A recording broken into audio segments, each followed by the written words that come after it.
Flat Earth Clues 13. The Lost Nail.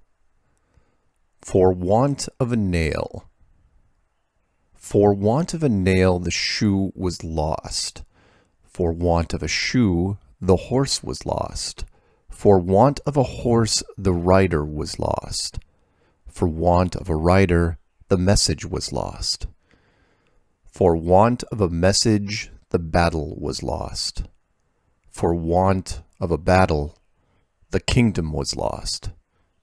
And all for the want of a horseshoe nail. Every day I take part in the war against mainstream science, looking for the small cracks in the defenses, looking for the nail that could tie it all together. People sometimes ask me, what would it take to get me to renounce my belief in flat Earth? What proof could be given to me? I found my own answers frustrating, because they seemed far out of reach. Most involved a mainstream space agency rocket with a 4K camera attached. Some even suggested getting NASA to take a flat Earth member into space.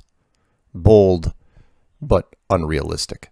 I started revisiting older ideas, and it occurred to me that maybe I should be thinking smaller. I needed a test that could be done here on the ground, where just about anyone could participate, but still be tied to a space program.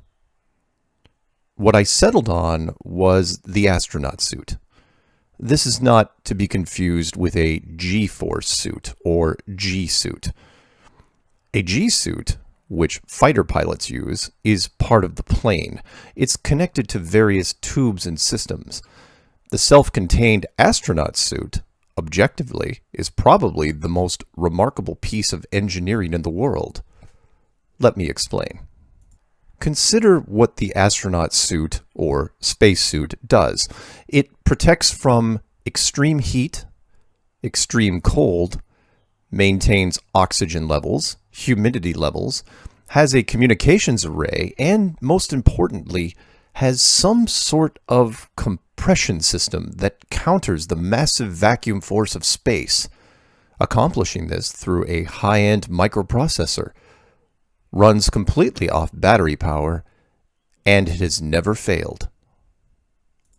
Now, even if you could believe the perfect performance record of the spacesuit in 2018, consider that it worked just as well in 1969 with almost no computer technology and far less efficient batteries. Now, this is where things get strange. This magical spacesuit, this miracle of modern technology, where do you think it's tested?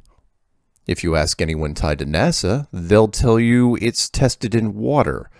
And yes, we see lots and lots of video examples of astronauts training in deep swimming pools next to exact replicas of the space station. And you say, that's not strange at all. We just take it for granted that some of the testing is done in the pool because it simulates being weightless. This, of course, does nothing for the vacuum part because the water is trying to get into the suit. In space, it's the opposite. The air in your suit is trying to get out under immense stress. Now, one would think that eventually, to truly test the suit, you have to walk into a vacuum chamber here on Earth. And we do see a suit tested here, but no one is in it. And here, well, no. And this is a diary of an astronaut who says he was in a chamber once, but no video. Hey, wait a minute. Where are all the videos of astronauts in their miracle spacesuits having fun in the vacuum chamber? I mean, if I had to go to space, I would want an assurance that my suit, when exposed to the vacuum of space, wouldn't blow up like a balloon and burst. You're telling me that 50 years after it was invented, the only video we have is this? 1 minute long, tethered, suspended by a harness with no independent verification?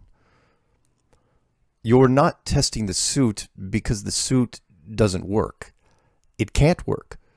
It's a phantom technology that you can only show on camera, like Star Trek or Buck Rogers. It doesn't work because there's no technology to keep a fabric suit safe against a vacuum. So you skipped the tests and just went straight to the space footage, and no one noticed. And if the suit is hollow, then all the missions that show the suit are hollow. And if the missions are hollow, then so are the astronauts and the entire agency, just because you didn't spend the time to fake a test for the public. See where the proverb comes into play? The suit is the nail, and NASA is the kingdom. I'm so confident in this claim that I have made it my new challenge to anyone in the scientific community that can pull strings. Several universities have vacuum chambers, and this isn't a stretch for NASA. No rockets, no space station, just a suit. Well, 2 suits, because I'm not going in there alone. One for me and one for a scientific volunteer. You have faith in science? Time to put your money where your mouth is. And if I'm right, then NASA will refuse any request regarding the suit, regardless of the release forms I would sign, because it's just a modified piece of scuba gear. And if I'm wrong, well, find me a vacuum chamber video and tell me how likely that is. For want of a nail, the shoe was lost. For want of a shoe, the horse was lost. For want of a horse, the rider was lost. For want of a rider, the message was lost. For want of a message, the battle was lost. For want of a battle, the kingdom was lost. And all for the want of a horseshoe nail.